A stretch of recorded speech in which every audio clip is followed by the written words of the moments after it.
രാജ്യമായി ശ്രദ്ധിക്കുന്ന തരത്തിലേക്ക് മാറിക്കഴിഞ്ഞു തിരുവനന്തപുരം വിമാനത്താവളത്തിലെ നയതന്ത്ര ചാനൽ വഴിയുള്ള സ്വർണ്ണക്കടത്ത്. കേസന്വേഷണം ഏറ്റെടുത്ത NIA കോടതിയിൽ FIR സമർപ്പിച്ചു കഴിഞ്ഞു. FIR അനുസരിച്ച് സരിത്താണ് കേസിലെ ഒന്നാം പ്രതി.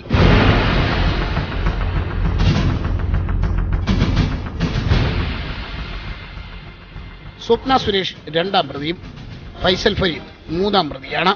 ഫൈസലിന് വേണ്ടിയാണ് ഈ സംഘം സ്വർണം കടത്തിയതെന്നാണ് NIA പറയുന്നത്. സ്വർണ്ണക്കടത്തിലെ മുഖ്യ കണ്ണിയെന്ന് അന്വേഷണ സംഘം പറയുന്ന സന്ദീപ് നായരാണ് കേസിലെ നാലാം പ്രതി. കസ്റ്റംസ് പ്രതി ചേർക്കാത്ത ഫൈസലിനെ NIA പ്രതിപട്ടികയിൽ ചേർത്തിട്ടുണ്ട്. സരിത്തിനെയും സ്വപ്നയെയും കൂട്ടുപിടിച്ച് ഡിപ്ലോമാറ്റിക് ബാഗിലൂടെ സന്ദീപ് നിരവധി തവണ സ്വർണം കടത്തിയതായും കസ്റ്റംസിന് മനസ്സിലായിട്ടുണ്ട്. നയതന്ത്ര പാഴ്സലിൽ സ്വർണം കടത്താൻ പദ്ധതി തയ്യാറാക്കിയത് സന്ദീപായിരുന്നു എന്നാണ് വിലയിരുത്തൽ.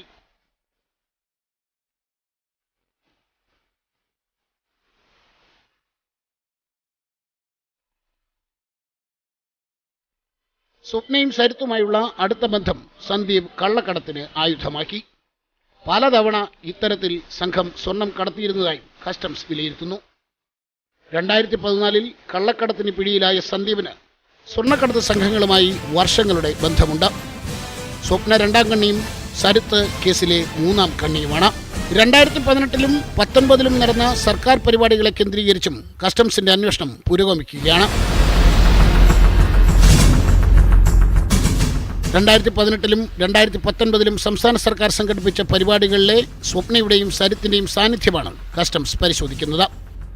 2018 മാർച്ച് 12, 13 തീയതികളിൽ ഹോട്ടൽ ലേ മെറിഡിയനിൽ നടന്ന #ഫ്യൂച്ചർ എന്ന പേരിലുള്ള ഗ്ലോബൽ ഡിജിറ്റൽ കോൺക്ലേവ്, 2019 ഡിസംബർ 12, 13, 14 തീയതികളിൽ ബോൾഗാട്ടി പാലസിൽ നടന്ന കൊച്ചി ഡിസൈൻ വീക്ക് എന്ന പരിപാടി, ഇവയെക്കുറിച്ചാണ് കസ്റ്റംസ് അന്വേഷിക്കുന്നത്.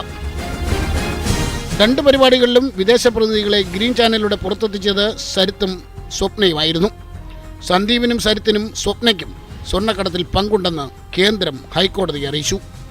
സ്വപ്നയെ കസ്റ്റഡിയിൽ വേണമെന്ന് NIA ആവശ്യപ്പെട്ടു. FIRന്റെ പകർപ്പ് വേണമെന്ന സ്വപ്നയുടെ ആവശ്യം അംഗീകരിച്ച കോടതി ജാമ്യാപേക്ഷ പരിഗണിക്കുന്നത് ചൊവ്വാഴ്ചത്തേക്ക് മാറ്റിയിട്ടുണ്ട്. FIR പരിശോധിച്ചാൽ മാത്രമേ കേസിന്റെ വിശദാംശങ്ങൾ മനസ്സിലാക്കാൻ സാധിക്കൂ എന്നാണ് സ്വപ്നയുടെ അഭിഭാഷകൻ പറയുന്നത്. ഇന്നത്തെ ജാമ്യാപേക്ഷ ഹൈക്കോടതി പരിഗണിച്ചു. ആ സമയത്താണ് അതിനെ ഓപ്പോസ് ചെയ്തുകൊണ്ട് സീനിയർ അഡ്വക്കേറ്റ് രാംകുമാർ ഇവിടുന്ന് എറണാകുളത്ത് നിന്ന് ഹാജരായി. അതുകൂടാണ്ട് കേന്ദ്ര ഗവൺമെൻറ്റിൻ്റെ സ്റ്റാൻഡിംഗ് കൗൺസിൽ അവിടുന്ന് CGC ഡൽഹിയിൽ നിന്ന് ലോയർ അപ്പിയർ ചെയ്തു. അതുകൂടാതെ NIAയുടെ lawyer is also appear. So അവർ കോടതിയിൽ പറഞ്ഞത് NIA കേസ് ഇന്ന് രാവിലെ 9 മണിയോടുകൂടി NIA കേസ് രജിസ്റ്റർ ചെയ്തിട്ടുണ്ട് എന്ന കാര്യം കോടതിയെ ബോധിപ്പിച്ചു.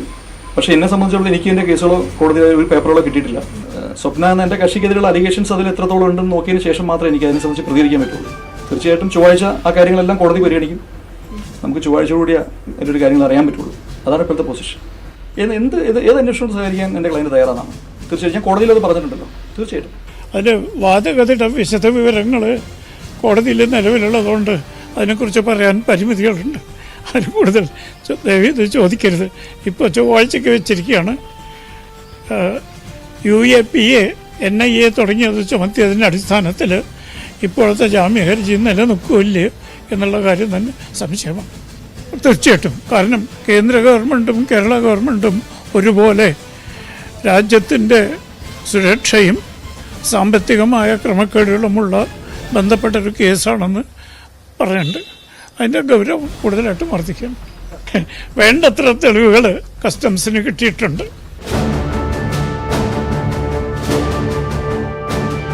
അഞ്ചാം ദിവസവും സ്വപ്ന എവിടെ എന്ന ചോദ്യത്തിന് NIAക്കോ കസ്റ്റംസിനോ കൃത്യമായ ഉത്തരവില്ല. ജാമ്യാപേക്ഷ പരിഗണിക്കുന്നത് ചൊവ്വാഴ്ചയിലേക്ക് മാറ്റിയതുകൊണ്ട് അക്കാര്യത്തിൽ തീരുമാനമായ ശേഷമേ സ്വപ്ന കീഴടങ്ങൂ എന്നാണ് അന്വേഷണ സംഘം കരുതുന്നത്. സ്വപ്നയുടെ അറസ്റ്റ് കോടതി തടഞ്ഞിട്ടുമില്ല. കേസിന്റെ തുടർന്നുള്ള പോക്കിന് സ്വപ്നയെയും സന്ദീപിനെയും കിട്ടിയേ തീരൂ. കഴിഞ്ഞ ദിവസം മാധ്യമങ്ങൾക്ക് നൽകിയ മുൻകൂട്ടി തയ്യാറാക്കിയ ശബ്ദ സന്ദേശത്തിൽ കോൺസുലേറ്റ് പറഞ്ഞതനുസരിച്ചാണ് താൻ എല്ലാം ചെയ്തതെന്ന് സ്വപ്ന അവകാശപ്പെട്ടിരുന്നു. സ്വർണ്ണക്കടത്ത് കേസിൽ സ്വപ്നയുടെ പങ്ക് വ്യക്തമായ നിമിഷം മുതൽ ഉയരുന്ന പല സംശയങ്ങൾക്കും അവർക്ക് വിശദീകരണം ഇല്ലായിരുന്നു. ഇത് എഴുതി കൊടുത്തൊരു സ്ക്രിപ്റ്റാണ്, ഒരു തിരക്കഥയാണ്. ആളുകളെ രക്ഷപ്പെടുത്താനും ഗവൺമെന്റിനെ വെള്ളപൂശാനുമുള്ള സ്ക്രിപ്റ്റാണ്.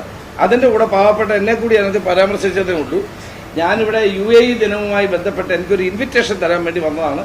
ഇൻവിറ്റേഷൻ വാങ്ങിച്ചു, ആ പരിപാടിക്ക് ഞാൻ പോയി. അല്ലാതെ എനിക്ക് അവരെ പറ്റിയൊന്നും അറിയത്തില്ല. സ്പേസ് പാർക്കിലെ നിയമനത്തിലടക്കമുള്ള കള്ളത്തരങ്ങൾ ഓരോന്നായി പൊളിഞ്ഞു വീഴുകയാണ്. സ്വപ്നയ്ക്ക് വാർഷിക ശമ്പളം വാഗ്ദാനം ചെയ്തിരുന്നത് 13,50,000 രൂപയാണ്. പ്ലേസ്മെന്റ് ഏജൻസിയായ വിഷൻ ടെക്നോളജി നൽകിയ ഓഫർ ലെറ്റർ പുറത്തു വന്നതോടെയാണ് ഇക്കാര്യം വ്യക്തമായത്. ഓഫർ നൽകിയത് 2019 ഒക്ടോബർ 9-നാണ്. സ്വപ്നയുടെ നിയമനവുമായി IT വകുപ്പിന് ബന്ധമില്ലെന്നും പ്ലേസ്മെന്റ് ഏജൻസിയാണ് അത് നടത്തിയതെന്നുമുള്ള സർക്കാരിൻ്റെ അവകാശവാദത്തിന് ബലം നൽകുന്നതാണ് ഓഫർ ലെറ്റർ. പക്ഷേ ആ നിയമനത്തിൻ്റെ ഉള്ളറകളിലേക്ക് ചെന്നാലാണ് നടന്ന തട്ടിപ്പിൻ്റെ ആഴം മനസ്സിലാക്കുന്നത്. സ്വപ്നയെ ഉന്നത പദവിയിലേക്ക് കൊണ്ടുവന്നത് പ്രൈസ് വാട്ടർ ഹൂപ്പറാണെന്ന് പ്രതിപക്ഷം പറയുന്നു. പ്രൈസ് വാട്ടർ ഹൂപ്പർ നിയമനം നടത്താൻ ചുമതലപ്പെടുത്തിയത് ഡൽഹി ആസ്ഥാനമായ വിഷൻ ടെക്നോളജീസ് ആൻഡ് സ്റ്റാഫ് സൊല്യൂഷൻസിനെയാണ്. 2019 ഒക്ടോബറിലാണ് സ്വപ്ന സ്പേസ് പാർക്കിലെ ആ ഉന്നത കസേരയിൽ എത്തുന്നത്. സ്വപ്നയെ നിയമിച്ച റിക്രൂട്ടിംഗ് കമ്പനി നിലവിൽ വരുന്നത് അതിന് തൊട്ടു മുൻപുള്ള മാസവും. സെപ്റ്റംബർ 25-ന് നിലവിൽ വന്ന ഒരു കമ്പനിയാണ് സ്പേസ് പാർക്കിലെ ആ വലിയ കസേരയിലേക്ക് സ്വപ്നയെ ആനയിച്ചത്. വലിയ തോതിലുള്ള അഴിമതിയാണ് ഈ IT ഡിപ്പാർട്ട്മെന്റിൽ മുഖ്യമന്ത്രിയുടെ നേതൃത്വത്തിൽ നടന്നുകൊണ്ടിരിക്കുന്നത്. പിൻവാതിൽ നിയമനങ്ങൾ നടക്കുന്നു, അനധികൃത നിയമനങ്ങൾ നടക്കുന്നു, യോഗ്യതയില്ലാത്ത ആളുകളെ പാർട്ടി അനുഭാവിയാണെന്നുള്ളതുകൊണ്ട് കുത്തി നിറയ്ക്കുന്നു. IT ഡിപ്പാർട്ട്മെന്റ് കീഴിലുള്ള വിവിധ സ്ഥാപനങ്ങളിൽ ആളുകളെ കുത്തിത്തിരുകിയതിന്റെ ഒരു ഉദാഹരണമാണ് ഈ വിവാദ സ്ത്രീ 1,50,000-ലധികം രൂപയുടെ ശമ്പളം വാങ്ങി നിയമിക്കപ്പെട്ടത്. മുഖ്യമന്ത്രി പറഞ്ഞു താൻ അറിഞ്ഞില്ല എന്ന്. മുഖ്യമന്ത്രി അറിയാതെ എങ്ങനെ നടക്കും? മുഖ്യമന്ത്രി അറിഞ്ഞുകൊണ്ടാണ് ഈ നിയമനങ്ങൾ മുഴുവൻ നടക്കുന്നത്. മുഖ്യമന്ത്രി അറിഞ്ഞുകൊണ്ടാണ് ഈ കൊള്ളകൾ മുഴുവൻ IT ഡിപ്പാർട്ട്മെന്റിൽ നടന്നുകൊണ്ടിരിക്കുന്നത്. ഇപ്പൊ വളരെ എളുപ്പമാണ് ഗവൺമെന്റിന് ടോട്ടൽ സൊല്യൂഷൻ. അതോടൊപ്പം തന്നെ കൺസൾട്ടൻസി, PWC പോലെയുള്ള ആളുകൾ, KPMG പോലെയുള്ള ബഹിരാഷ്ട്ര കമ്പനികൾ അവരെ കൺസൾട്ടന്റായി വെക്കുകയും അവർ മുഖേന ആളുകളെ നിയമിക്കുകയും ചെയ്യുന്ന പുതിയൊരു സമ്പ്രദായം കേരളത്തിന്റെ സെക്രട്ടേറിയറ്റിൽ ആരംഭിച്ചിരിക്കുന്നു.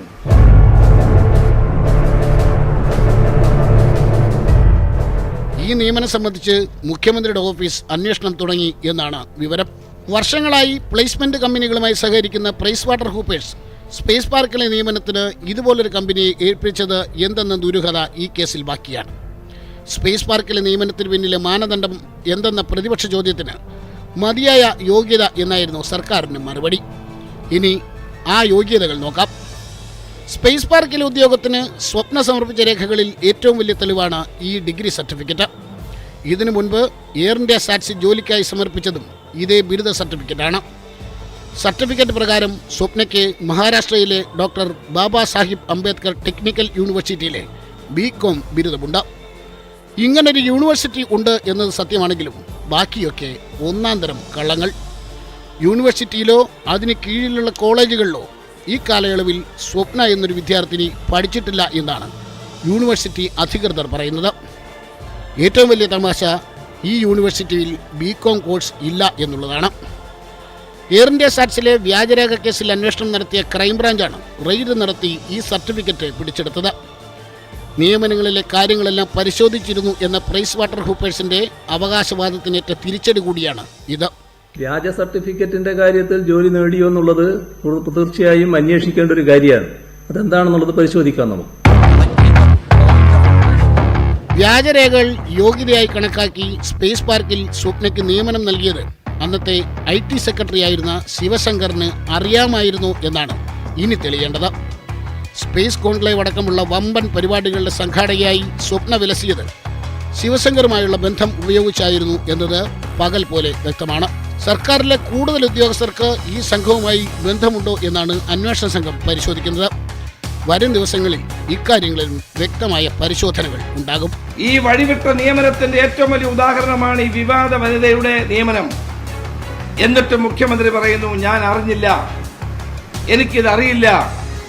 ശിവശങ്കരൻ ചെയ്തിട്ടുള്ളതെല്ലാം നിയമവിരുദ്ധമായ കാര്യങ്ങളാണ്, ചട്ടവിരുദ്ധമായ കാര്യങ്ങളാണ്. സർവീസ് റൂൾ അനുസരിച്ച് ശിവശങ്കരനെ അടിയന്തരമായി സസ്പെൻഡ് ചെയ്ത് അദ്ദേഹത്തെ പോലീസ് അറസ്റ്റ് ചെയ്യുകയാണ് വേണ്ടത്. കാരണം അഖിലേന്ത്യാ സർവീസ് റൂൾസിന് വിരുദ്ധമായി പ്രവർത്തിച്ചിട്ടുള്ള ഒരു IAS ഓഫീസറാണ് അദ്ദേഹം. അദ്ദേഹത്തിനെതിരെ നടപടിയെടുക്കാതെ അദ്ദേഹത്തെ സംരക്ഷിക്കുന്നത് മുഖ്യമന്ത്രി നടത്തിയ നിയമവിരുദ്ധമായ പ്രവർത്തനങ്ങൾ പുറത്തു വരുമെന്നുള്ള പേടി കൊണ്ടാണ്. അദ്ദേഹം എന്താ അർത്ഥാക്കിയെന്ന് എന്നോട് ചോദിച്ചാൽ മനസ്സിലാവും. ഞാൻ നേരത്തെ തന്നെ വ്യക്തമാക്കിയ ഒരു കാര്യമുണ്ടല്ലോ, ശിവശങ്കറിനെ ഒഴിവാക്കിയത് ഇങ്ങനെയൊരു വിവാദ സ്ത്രീയുമായി ബന്ധപ്പെട്ട് ചില കാര്യങ്ങൾ മാധ്യമങ്ങളിൽ വന്നു. അങ്ങനെ ഒരാൾ ഈ നമ്മുടെ ഓഫീസിൽ ഉണ്ടാകുന്നത് ശരിയല്ല. അത് വെച്ചുകൊണ്ടാണ് ഒഴിവാക്കിയത്. ഞാൻ നേരത്തെ വ്യക്തമാക്കിയ കാര്യമാണ്.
സ്വർണ്ണക്കടത്ത് തീവ്രവാദത്തിനു വേണ്ടിയാകാം എന്നാണ് NIA പറയുന്നത്.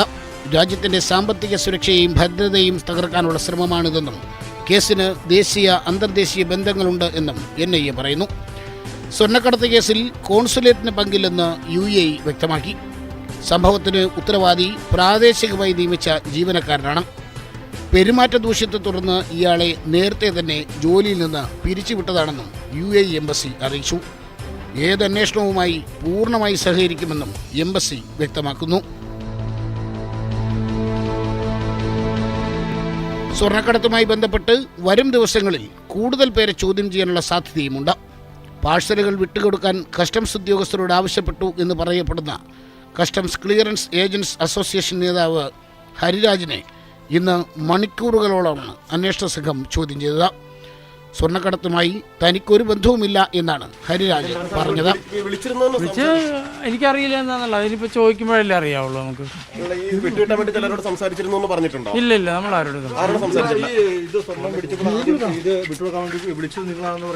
ആരൊക്കെ വെറുതെ പറയുന്ന ആൾക്കാർ. നമ്മളാരും വിളിച്ചിട്ടില്ല. വിവാദത്തിൽ സർക്കാരിനെതിരായ പ്രക്ഷോഭം ശക്തിപ്പെടുത്താൻ തന്നെയാണ് പ്രതിപക്ഷത്തിന്റെ തീരുമാനം. KPCC രാഷ്ട്രീയകാര്യ സമിതി ഇക്കാര്യത്തിൽ തീരുമാനമെടുത്തു. മുഖ്യമന്ത്രിയുടെ രാജി ആവശ്യപ്പെടുന്ന പ്രതിപക്ഷം പ്രശ്നത്തിൽ CBI അന്വേഷണം വേണമെന്ന നിലപാടിലാണ്. സംസ്ഥാന DGPക്ക് ഇപ്പോഴും NIAയിൽ സ്വാധീനമുണ്ട് എന്നാണ് KPCC പ്രസിഡന്റ് പറയുന്നത്. NIA അന്വേഷണം സ്വീകാര്യമാണെങ്കിലും CBI ആണ് കൂടുതൽ നല്ലതെന്ന നിലപാടിലാണ് പ്രതിപക്ഷം. മുഖ്യമന്ത്രി NIA അന്വേഷണത്തെ സ്വാഗതം ചെയ്തു. സത്യസന്ധയുടെ അംശം ഒരു തരിയെങ്കിലും ബാക്കിയുണ്ടെങ്കിൽ ഇനിയും വിലപ്പെട്ട സമയം പാഴാക്കാതെ മുഖ്യമന്ത്രി ഇന്ന് തന്നെ അടിയന്തര ക്യാബിനറ്റ്, ഇപ്പോൾ കോവിഡ് കാലമായതുകൊണ്ട് അദ്ദേഹത്തിന് പെട്ടെന്ന് വിളിക്കാൻ സാധിക്കില്ല എങ്കിൽ പോലും അദ്ദേഹത്തിന് വീഡിയോ കോൺഫറൻസിലൂടെ അത്തരമൊരു ക്യാബിനറ്റ് വിളിച്ചുകൂട്ടാൻ സാധിക്കും. അദ്ദേഹത്തിന്റെ വാക്കുകൾക്ക് ആത്മാർത്ഥതയുണ്ടെങ്കിൽ ഒരു CBI അന്വേഷണത്തിന് ക്യാബിനറ്റെ കൊണ്ട് തീരുമാനമെടുപ്പിച്ച് അത് കേന്ദ്ര ഗവൺമെന്റിനെ അറിയിക്കാൻ വേണ്ട രാഷ്ട്രീയമായ ആർജവ ബോധമാണ് ബഹുമാനപ്പെട്ട മുഖ്യമന്ത്രി സ്വീകരിക്കേണ്ടതായിട്ടുള്ളത്. അതല്ലാത്ത മറ്റൊരു നടപടിയും കേരളത്തിലെ പൊതുസമൂഹം അംഗീകരിക്കില്ല. കേരള പ്രദേശ് കോൺഗ്രസ് കമ്മിറ്റി ഇന്ന് വളരെ വിശദമായി ചർച്ച നടത്തിയ ശേഷം ഞങ്ങളുടെ എല്ലാം തന്നെ സുചിന്തിതമായ അഭിപ്രായമാണ് ഈ കാര്യത്തിൽ ഞാൻ നിങ്ങളുടെ മുമ്പാകെ വെക്കുന്നത്. കുറ്റവാളികളെന്ന് പറയുമ്പോൾ ചില പ്രശ്നങ്ങളുണ്ടോ എന്ന് എനിക്കറിയില്ല. കാരണം അവരിപ്പോൾ പറഞ്ഞിട്ടുള്ളത് ഇത് ഈ കേസ് മാത്രമല്ല, നമ്മുടെ നാടിൻ്റെ സാമ്പത്തിക നില തകർക്കുന്ന പ്രശ്നമാണല്ലോ ഇത്. സാമ്പത്തിക ഭദ്രത തകർക്കാനുള്ള നീക്കമാണല്ലോ നടന്നുകൊണ്ടിരിക്കുന്നത്. രാജ്യത്തിൻ്റെ അടക്കം സാമ്പത്തിക ഭദ്രതയെ ബാധിക്കുന്നതാണ്. അപ്പോൾ മുൻപുള്ള കള്ളക്കടത്ത് ആ കാര്യങ്ങൾ കൂടി അന്വേഷിക്കുമെന്ന് അവർ പറഞ്ഞതായിട്ട് കാണുന്നുണ്ട്. അങ്ങനെ വരുമ്പോൾ ആരിലൊക്കെയാണ് എത്തിച്ചേരുക എന്നുള്ള നെഞ്ചിടിപ്പ് പലർക്കും ഇങ്ങനെ വന്നുകൊണ്ടിരിക്കുന്നുണ്ട്. അതിൻ്റെ ഭാഗമായി മറ്റു വഴിക്ക് ശ്രദ്ധ തിരിച്ചുവിടാനുള്ള നീക്കമായിട്ടേ ഇതിനെയൊക്കെ കാണേണ്ടതുള്ളൂ. സംസ്ഥാന സർക്കാരിന് ഈ കാര്യത്തിൽ ഒന്നും ചെയ്യാനില്ല. വിവാദത്തിൽ മുഖ്യമന്ത്രിയുടെ രാജി ആവശ്യപ്പെട്ട് പ്രതിപക്ഷ സംഘടനകൾ നടത്തിയ സമരങ്ങളിൽ ഇന്ന് സംഘർഷങ്ങളുടെ വേലിയേറ്റമായിരുന്നു. കോഴിക്കോട് കളക്ടറിലേക്ക് യൂത്ത് ലീഗ് പ്രവർത്തകരും യുവമോർച്ചയും മാർച്ച് നടത്തി. യൂത്ത് ലീഗ് പ്രവർത്തകർ നടത്തിയ മാർച്ച് വലിയ സംഘർഷത്തിലാണ് അവസാനിച്ചത്. ബാരിക്കേഡ് തകർത്ത് മുന്നേറിയ പ്രവർത്തകർക്ക് നേരെ പോലീസ് ജലപീരങ്കിയും ഗ്രനേഡും പ്രയോഗിച്ചു.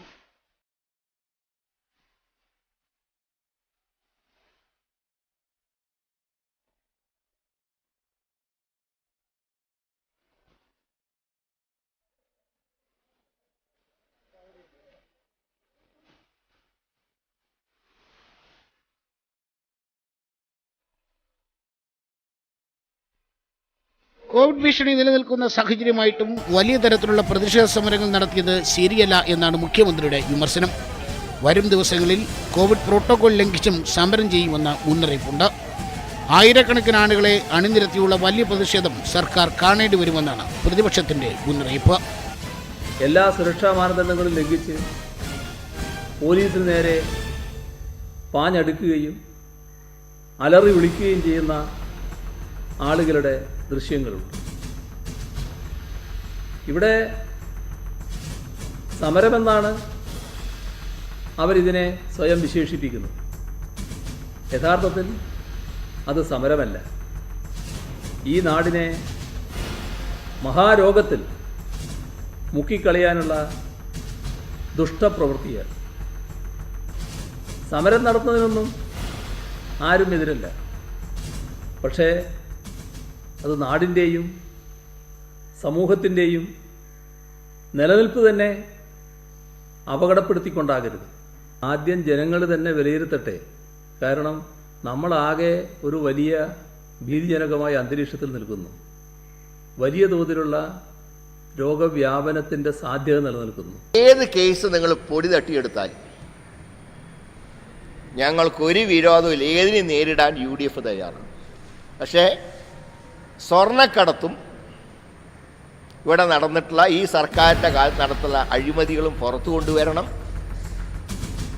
അതിലെന്തെങ്കിലും കോംപ്രമൈസ് ഏതെങ്കിലും ഭാഗത്ത് നിന്ന് വന്നാൽ കോവിഡ് പ്രോട്ടോകോൾ ലംഘിച്ചുകൊണ്ട് തന്നെ ഞങ്ങൾ സമരം നടത്തും. ഇപ്പം ലംഘിക്കാത്തത് കൊറോണ പടരുന്നൊരു സാഹചര്യത്തിൽ വേണ്ടാന്ന് വിചാരിച്ചിട്ടാണ്. പക്ഷേ പുര കത്തുമ്പോൾ വാഴ വെട്ടാൻ നിന്നാൽ ഈ പ്രോട്ടോകോൾ കണ്ടൊന്നും ഞങ്ങൾ പേടിക്കില്ല. ഇപ്പോൾ ദിവസേന ഇവിടെ കേസെടുക്കുന്നത്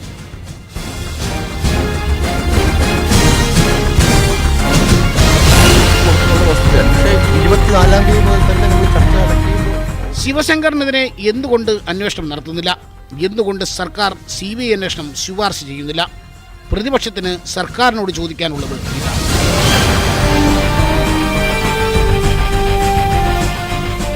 കേന്ദ്ര ഏജൻസി സംഭവം അന്വേഷിക്കുന്നത് കൊണ്ട് തന്നെ ഇക്കാര്യത്തിൽ പ്രത്യേക അന്വേഷണം നടത്തില്ല എന്ന നിലപാടിലാണ് സർക്കാർ. NIA അടുത്ത നീക്കങ്ങൾ എന്തായിരിക്കും? സ്വർണം ആര് കടത്തി? ആർക്ക് വേണ്ടി കടത്തി? ഈ ചങ്ങലയിൽ ഇനിയും വലിയ കണ്ണികളുണ്ടോ? ആ വലിയ ചോദ്യങ്ങളുടെ ഉത്തരങ്ങളിലേക്ക് NIAക്ക് എത്ര ദൂരമുണ്ട്?